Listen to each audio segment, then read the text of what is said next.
field day for the heat down there. 1,000 people in the street singing the song and the carrying sign. Mostly saying hooray for our side. There's battle lines being drawn. Nobody's right if everybody wrong.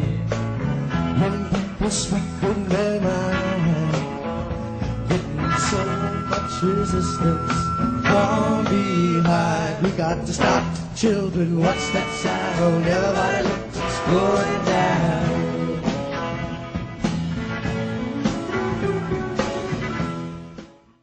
Hello, everyone. This is Lauren Steiner. Welcome to tonight's edition of The Robust Opposition. I am very proud to have three special guests tonight. Next to me is Jenny Cohn, who is an election integrity advocate, an attorney, and an author. Hi, Jenny. Hello. And below me is Ian Patton, who is a activist and a political consultant, and he's also the executive director of Long Beach Reform Coalition. How are you, Ian? Very good. Glad to join you, Lauren. And to his next to him is John Mirisch, who is a city councilman on the Beverly Hills City Council. Hi, John. Hey, Lauren. Thanks for having me. Sure. So we're here on this Memorial Day weekend to talk about two lawsuits against our LA County Registrar of Voters, Dean Logan, and also to talk about Gavin Newsom's mandate to have a November's election be entirely vote by mail. I mean, there is also going to be in-person voting, but he's mandating that every county offer this option. So we're going to start with the lawsuits, and I want to start with you, John, because your lawsuit was first, and I already covered this in a previous show where I interviewed Julian Gold. Why don't you review for my viewers what the basis of your lawsuit was? So as you're aware, there was a touchscreen sort of that we had when we had in-person voting for the March election. And it only allowed 4 candidates on a page. And in some cases, there were more than 4. Now, we felt that at the very least, they should force you to scroll through all the candidates first before voting. So, but on the first page, you could vote without it making you look at all the candidates. And they said it would be too complicated to do that. And in point of fact, I think the evidence shows that there was an 8% or something like that or more decrease in the candidates who were on the second page versus other forms of voting. So there very clearly was an impact. Now, what we have done is we unfortunately, filed for a restraining order, was not granted. The registrar recorder said there wasn't enough time to make the changes. We I think filed in early February. There probably would have been time. And so we are actually going to withdraw the suit because they're claiming it's now because the state Secretary of State has approved, at least preliminarily, the system. It's the Secretary of State's responsibility. So we're refiling in Sacramento and are going to add the Secretary of State to the lawsuit. So we're continuing the lawsuit and we're continuing with it because we feel that, and I think there may be other cities that will join us. It didn't impact our election, but it sure as heck could have. It's, it is about the integrity of our democracy and of our electoral system. And it's very sad that the registrar themselves were more concerned with the nuts and bolts rather than the actual, implications of having a fair election. It felt like they were aware of the problem. They didn't care. And so we sued them. And as said, this lawsuit will continue. Now, Jenny, you're very aware of this issue with the More button because you've written a lot about ballot marking devices. Do you have anything you want to add about that? Sure. Just for your viewers, a ballot marking device is a touchscreen voting machine that marks your ballot for you. And they've been around for years for voters with disabilities, but the new ones, the new generation, is for use by all voters. The number one maker of these systems is a vendor called ES&S, Election Systems and Software. And a year or two ago, I started following purchases of these ballot marking devices around the country. Most of them are ES&S, but not Los Angeles County, as Smartmatic built theirs, but they tend to have some of the same problems. And one of them has been the screen size. Depending on state law, some jurisdictions require more or less information to go next to the candidate's name. And that can mean, depending on the screen size, that you can't fit all the candidates on screen one. And so early on, I and several others were just sort of laughing about posts we'd see on Twitter from election officials trying to warn the electorate that don't forget to hit the more button. And we're all kind of laughing with each other saying, more button? What, they need a more button now? But the concept is whenever you put a touch screen between voters and their ballots, there are going to be issues with the touch screen, hyposensitivity, hypersensitivity, and perhaps a more button. Yes, and I previewed this system in September before it was put to use, and we immediately noticed the issue with the more button because the words more and next are very similar. In other words, you could hit more and think you're going to get more contests Right. or more Right. candidates. Similarly, you can hit next and think you're going to get the next set of candidates or the next contest. Now, it does tell you at the end that you haven't seen all the screens, so you can go back and look at it. But Beverly Hills, in its wisdom, was very proactive. It put up signs almost on every entrance to every voting center that I reviewed. And I saw the early voting in Beverly Hills. Everything went very smoothly. There were signs that said, wait, there's more. And there's even an electronic billboard that they had at the entrance, the main entrance, the inside entrance to the City Hall voting center, an electronic billboard devoted to this issue of more. So Julian Gold, who was the candidate on the second page, handily won his re-election. Now let's get to you. But Lauren, even those notices that they had were not enough to make sure that it was a level playing field, because as said, the votes that Julian got for a vote by mail and other forms of voting, he dropped off 8 to 10% on the screens, which indicates that Wow. there's something that was wrong there. So even with all of this, trying to make people, to inform people, it clearly had an impact. And we pointed this out way in advance before we even knew who was going to be the person on the second page. It's astounding to me that the registrar would not think that this would be a problem. Right. Now, okay, Ian, let's talk about your issue.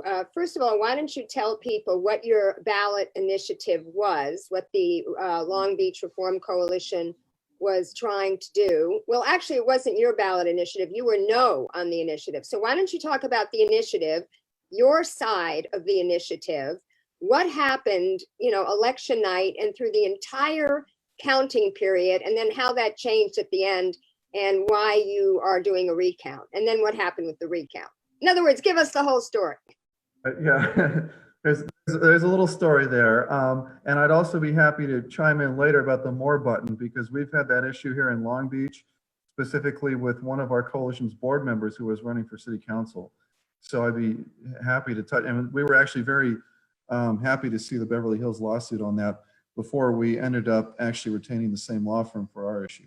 But to back up, here in Long Beach, 4 years ago, we had a sales tax that was passed. At that time, it took us up to the statewide cap, which is 10.25%, the highest in the country, actually tied with Chicago. Since then, some other cities in California have followed suit. But key to that ballot measure passing was that it included a sunset. It was also supposed to be spent on infrastructure and public safety, which it was not. But I think a lot of people voted for it because it had the sunset. And then it came back this last election with another ballot measure to remove the sunset on that sales tax, to basically make it a permanent tax. And the city, the mayor of our city was behind it and raised a huge amount of money. There was a $750,000 campaign.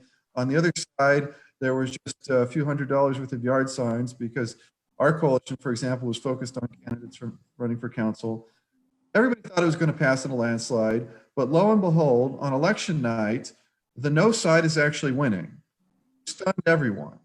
And then we're watching the vote count in the weeks after that, the canvass that, as you know, goes on through most of March as they count up all the votes. and the margin is actually increasing for the no side, to the point where it was nearly a 1% difference. At the very end of the count, it just collapsed. And on the second to last update to the vote count, the no side was still up, but just by 9 votes. It had been up throughout every single update. That was just 9 votes. There was about 57 votes left to be counted at that point.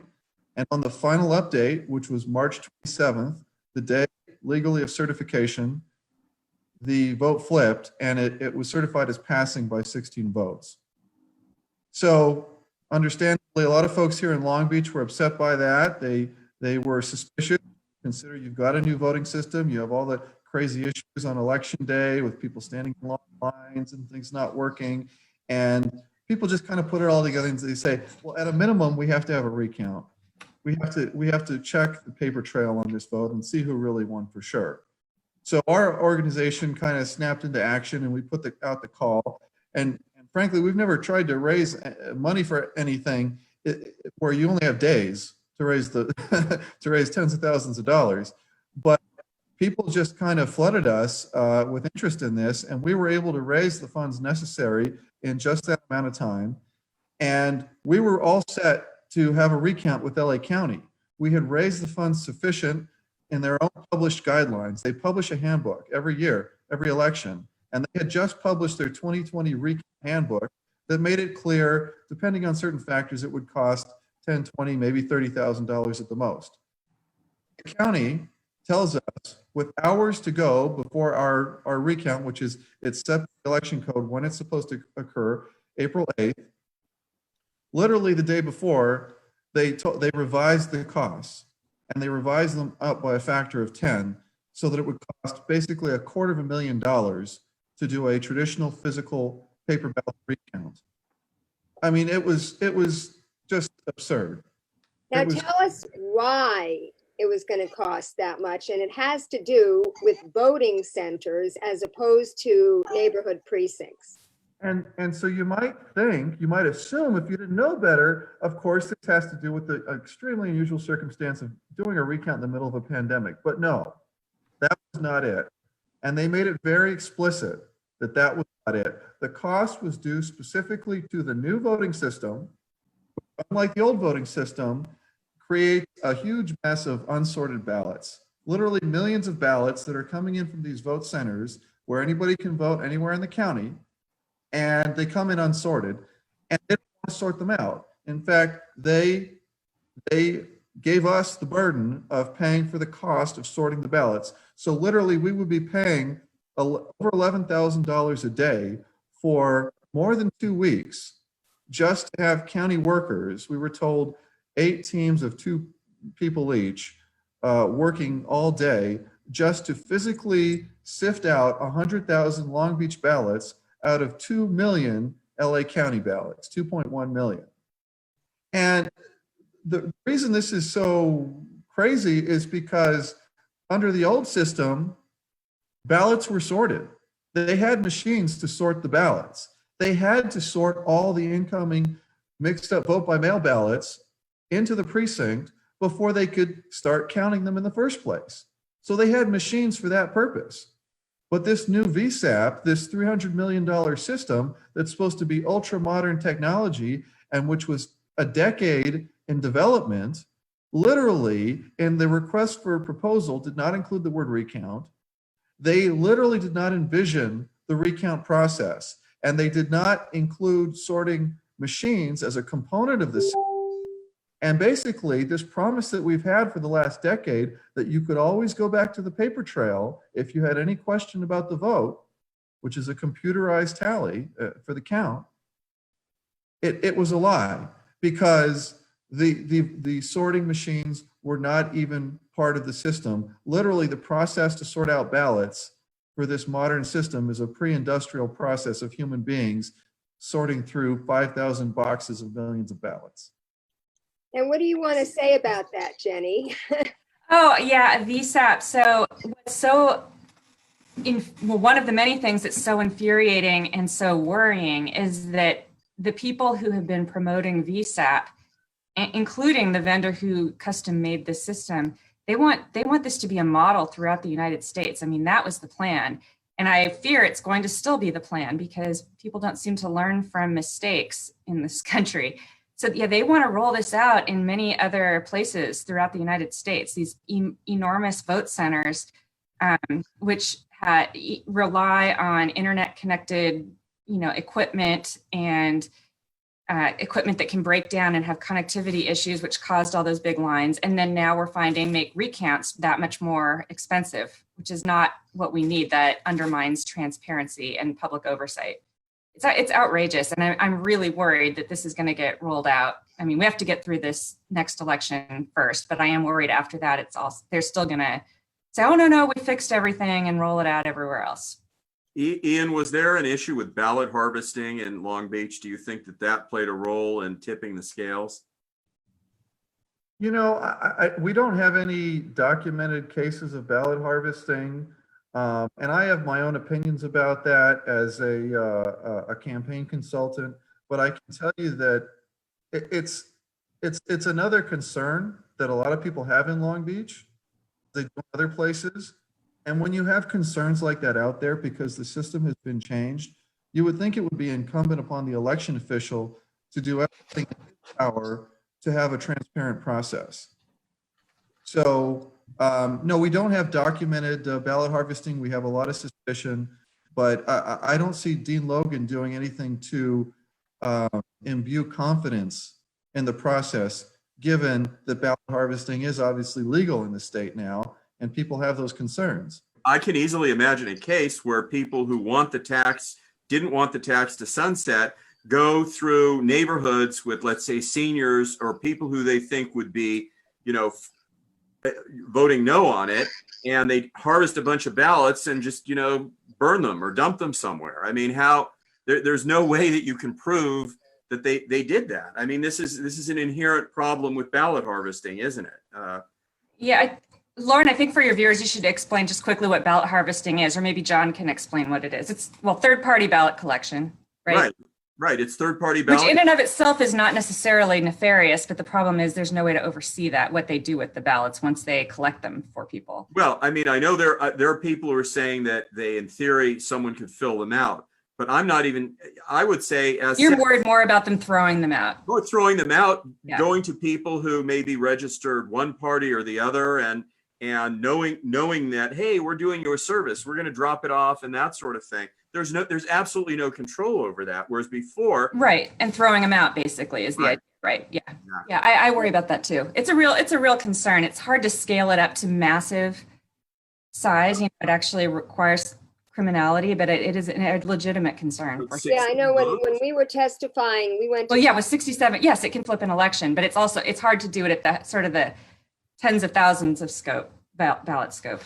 We went to talk to Janice Hahn directly before, we had a whole list, some of us, of the problems that happened during that March 3rd election and recommendations that we wanted for that particular primary, as well as for the general election going forward. Mm-hmm. And one of the things that we talked about was ballot harvesting and how it is illegal in something like 23 states. I mean, I may be getting these numbers wrong, but I think it's illegal in 23 states and actually a felony in 13 states, but not in the state of California, apparently.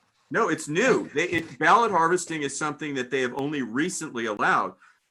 Jennifer, you might know, but I don't think there are a lot of states where it's legal. I think in most states it is not permitted because there's too much room to, how do you know that person is faithfully going to actually turn in the ballots? Yeah, it's the kind of thing I think Devin Nunes made some proclamation like it's illegal in 49 states. That's not true. It's a lot less than that. I think maybe it's illegal in the majority of states though.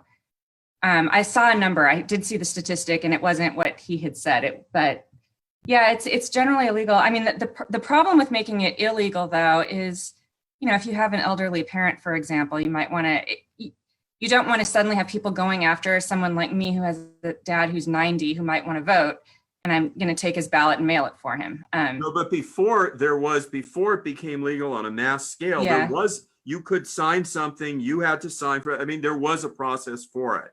It wasn't just on a mass scale with no accountability. So it Yeah. did allow for people to help elderly parents or Okay. grandparents. Yes. Yeah, I think that's a better rule then. I don't personally feel comfortable with ballot harvesting.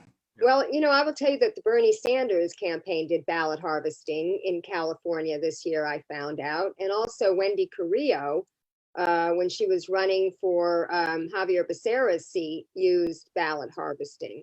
So progressives use it just as much as anyone. Well, if it's legal, it's hard to you may not win if everyone else is doing it and you're not doing it, as long as it's, it's not inherently evil. It's just that it's ripe for abuse. Right. Well, a lot of things that she did were ripe for abuse. She bussed in seniors from a senior center to vote in the assembly district election. And the union had reserved the high school field for their voters, and they provided a big spread for them.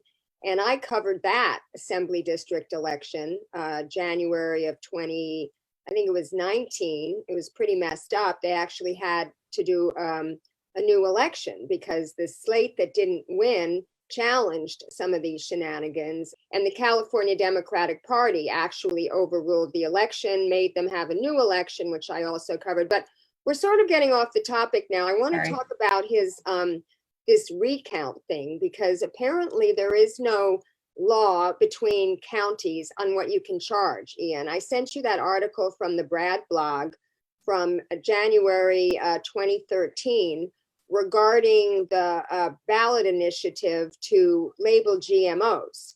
And that, that was very popular in public opinion polls, but then Monsanto and those companies put a lot of money against that ballot initiative, and it lost.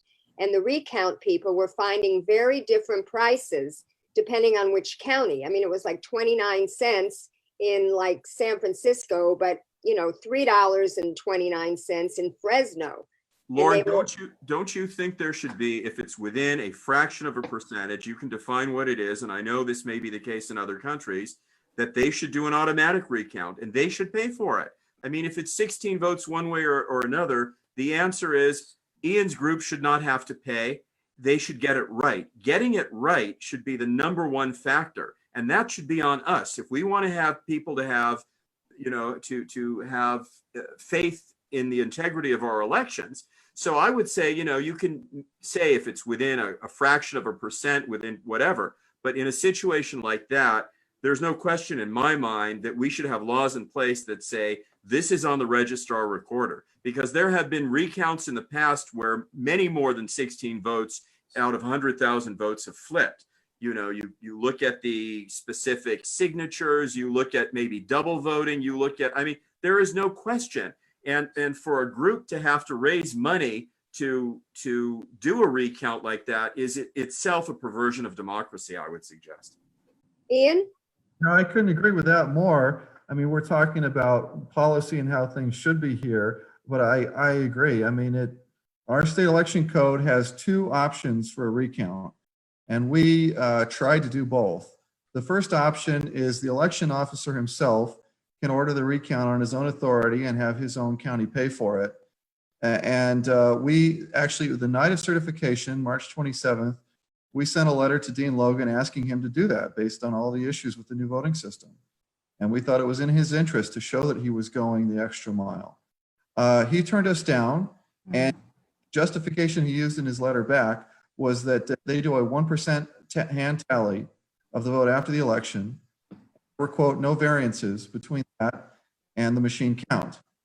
In other words, my new system is perfect, go away, don't bother me. And so that left us with option B under the state election code, which is that any resident can foot the costs. But as you all are saying, those costs, and then force them to do a recount, but those costs are up to the county clerk. And the way they do recounts, the costs that they charge the recount requester, I mean, it's chaos. So you could get totally different hurdles thrown up in front of you in any county in the state. And they have a recount. Our attorneys, Strimwasser Wucher, that we were both using, They're also representing some folks I know up in San Joaquin County who have a recount, where they have a county clerk who has a totally different way of calculating the costs and totally different rules about when you start paying those costs.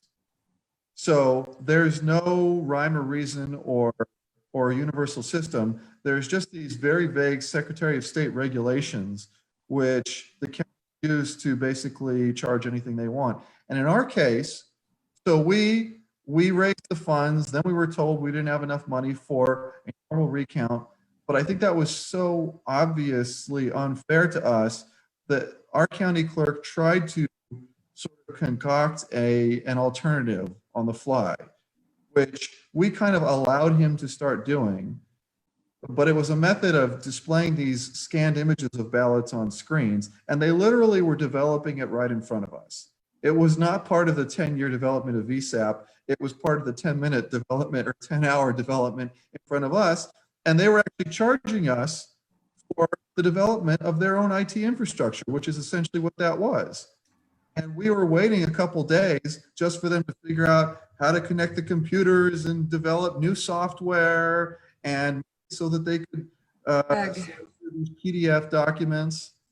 And in the end, that process, because they had developed it on the fly, proved to be a joke and a waste of money. It was so full of glitches that the only good thing we got out of it, we got about 7% of the ballots in Long Beach before it was clear that just the speed of it was so slow, it would have still cost us $150,000 at the rate they were charging us.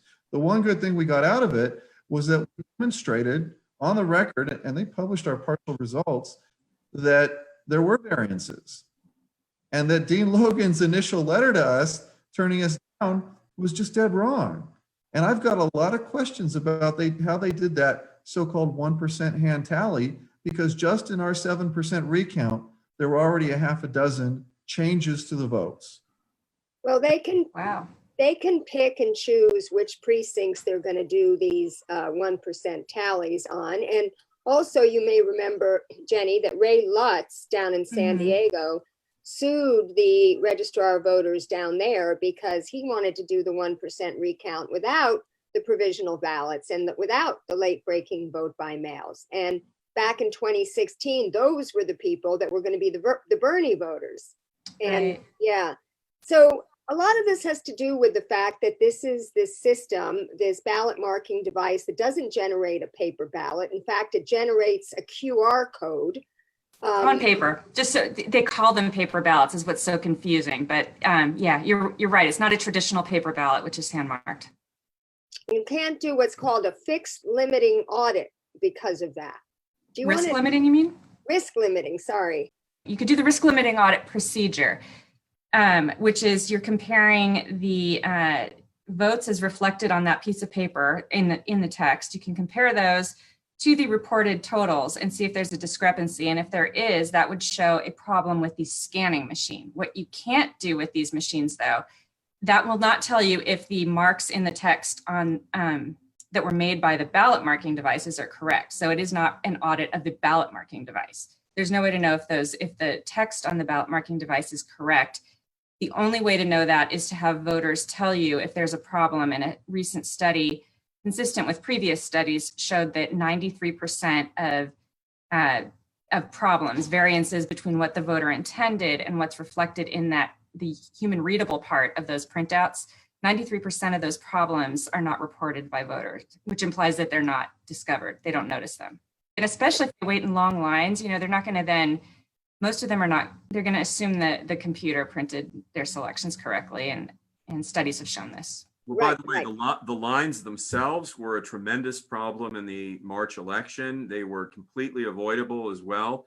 I mean, Yeah. I think the March election was pretty much a fiasco when it came to that. And Yes. I know that you were going to talk about, and actually LA County, because of the size, got exempted. But the last election, in theory, everyone was supposed to get a vote by mail ballot at home. And LA asked for an exemption and they got it. But imagine if you had gotten a vote by mail ballot when you're on your way to the polling place and you see a 3-hour line. It would have been very simple to just fill it in manually and drop it off. People didn't have that option. And so on election night, they had to wait 3-4 hours or more. And that's absolutely not acceptable in a democracy like ours. It's ridiculous. Yeah, my next door neighbor voted. She waited till that day. And as I told you, I was reporting on early voting in Beverly Hills where everything was going swimmingly. But then she went on election day. She left her house at 6 o'clock to vote at City Hall, which is a 5-minute drive from here. She didn't get home till 10 o'clock. Ridiculous. I mean, and it was because of these check-in iPads. They weren't syncing with the database. And so it was cataclysmic. Yeah. But as said, if they had sent out an absentee ballot to everyone else, because you were allowed to drop off your absentee ballot, people could have filled them in, and then, it would have been 15 minutes. And because they cheaped out and they said, LA County's so big and we're not going to send it to everybody, that meant that everyone had no choice who wanted to vote but to wait. Now, obviously, I think in the November election, that's no longer going to be the case. Who knows what kind of voting centers we'll have, but at least if everyone has a vote by mail ballot sent to them and they are smart enough to take it, if they want to go to the polling place, they'll have that option. And they will. John, do you think there would be a separate line for those voters? So let's say you were going to vote at a polling center or vote center, and the line is monstrous, but you've got this vote by mail ballot. You're saying they could drop it off quickly. That would require a separate line, right? It's just an organization thing. Yeah, that's not a problem. I mean, that's what they actually were doing at Beverly Hills City Hall that night, because my friend said there was a worker who was going up and down the line asking if anyone had a vote by mail ballot to drop off. But here's the reason why they didn't do it, because I researched this. They were changing so many things. They were doing early voting, they were doing ballot marking devices, and they were doing voting centers. They thought to add another thing, vote by mail, would be just too much education to provide. And also in LA, well, let me just finish, John. In LA County, only 30% of the LA County residents request absentee ballots. Now, I will tell you something. People were bitching and moaning about not knowing about early voting, about not knowing where these voting centers were. I got 5 pieces of mail from the registrar. I am a person who looks at my mail. I got my card because I'm no party preference. I got the card saying, fill this out if you want a crossover ballot to vote in the Democratic Party. I got that. A lot of people didn't notice it, but it was in some newspaper, junk mail. I could have easily just thrown it out. I got a separate mailing telling me, here are the voting centers closest to your house. I'm telling you, I got 5 pieces of mail, and still so many people that I spoke to doing my reporting on that election didn't know a thing about it. But I want to give Ian an opportunity to talk about the next steps, for his lawsuit, and also his initiative or his opposition to this initiative. So if the lawsuit doesn't prevail. We're eagerly awaiting the answer to be filed in court by LA County. They have 30 days to do that, and they haven't done that yet. So we're waiting to see what they file. And we do have a initial court date set for August. So the courts are functioning, and my understanding is they're beginning incrementally to reopen in phases. So we're hoping that this gets treated as a priority issue by the courts because it is related to an election and it doesn't drag on too far. We have the luxury of the fact that this sunset of the tax would not happen anyways for a couple years. So hopefully it doesn't take that long, but there's nothing that's about to happen that's going to be lost if we don't get a court decision. I did want to add something else that I think would be really helpful based on the discussion here, especially everything Jennifer was saying. I think it would be great for folks to know what actually happens to their ballot from the point that they cast it to the point it gets counted. And I've been forced by this process to do my research, and I actually went to the county facility in Downey on the night of the 25th congressional special district election that happened a couple of weeks ago, to wait for the ballots to come back and see them being counted in the public viewing. And I think the way it works would actually surprise a lot of people. What happens is the ballots come back from the vote centers that are cast in person. Meanwhile, the vote by mail ballots that they've already received in the weeks preceding the election to that point have already been counted in these scanning machines. Ultimately, everything gets fed into these giant industrial scanners. And you go to Downey and you can see there's a glass partition, but you can see this big room and it's got banks of them. And everything gets scanned. These machines are huge and you can get through thousands of ballots in just a few minutes. And it's amazing actually how quickly they will scan an individual PDF image of every single ballot at a time. But it's actually the scans that are getting counted. It's not the physical ballots. So these scans, not only do the machines serve as scanners, but they actually serve as hard drives and computers counting the ballots. So the ballots get scanned, they get saved in these machines, and then they get tabulated internally inside the machine. And for the ones that came in early, vote by mail, those scanning machines actually get kind of put off to the side and they don't get a grand total yet. They just kind of sit there with their subtotal waiting for election night to be not plugged together. They're already plugged together, but essentially plugged into the central computer. And actually they're already on a local area network. And if you go to Downey, the floor is made up of tiles that all can be pulled up because the floor itself, underneath it is completely full of cables. And the county workers there were describing all this to us. They're all cables and they're all connected to a central safe room where the big computer is that gives you the grand total that tabulates everything. So you know, they plug in the machines that are already waiting. Meanwhile, the votes are coming in from the vote centers. Of course, we had to wait forever for votes to come in from Santa Clarita. It was like 11 o'clock. They finally get there. You see them going through the vote machines. And then all those subtotals on these scanning machines, they send their data to the central computer in the safe room, which you're not allowed to see. Everybody thinks you're allowed to observe the counting process. Actually, you cannot observe that. That's, I call it the Holy of Holies. You know, it's where the central computer is. And that's the computer that spits out the result that tells you who won or not.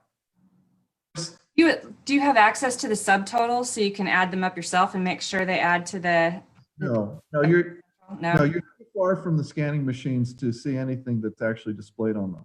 And this is all where it could be hacked too, right? Because you know, this is supposed to be open source. That's what Dean Logan was pushing. But it's not. Open source, but they've never given it to anybody. I mean, one of the security vulnerabilities that the Secretary of State admitted was an issue and said should be fixed in the conditional approval were these USB ports that they have, which can be used with tape, and they don't encrypt the disks on there. And then you've got the more fundamental issue of these were supposed to be open source systems. So anybody out there in the tech world could make sure that there's no security flaws. That's kind of how open source works. But instead, they didn't end up being open source. They're proprietary code, and nobody knows the security flaw was actually built in code in the first place. And yeah, Dean Logan got a lot of groups to advocate for his system by promising that it was open source. I mean, that's how he got that $300 million, right? It was largely by saying this was going to be the first major open source system in the United States or something. And yeah, he changed his mind later, decided to keep the code proprietary. Let me ask you something, John. Since you're refiling this thing and you've seen how this primary was such a disaster, are you adding anything to your lawsuit, or is it still just pretty much about the more button? But it's about the more button. Yeah, absolutely. I mean, I think that was our issue. And as mentioned, I think the evidence that we have, and not just in our city, but in other cities, shows that there is an impact on the elections. And, you know, they had supposedly done test elections, and you know, they had said, hey, in some of these test elections, the candidate on the second page even won. Well, you know, that has nothing to do with a level playing field. It's kind of a silly thing to say. So we're continuing with that. You know, if there are other issues that arise, we actually kind of liked running our own elections when it came to the local elections. It was easier. It's something that we really can't do now. And, you know, we could have a much longer discussion on voter turnout versus some of these other things, how they flip the ballot so that local elections are first. What it does do, of course, is it makes it a lot more expensive to run for local office, which has issues in and of itself.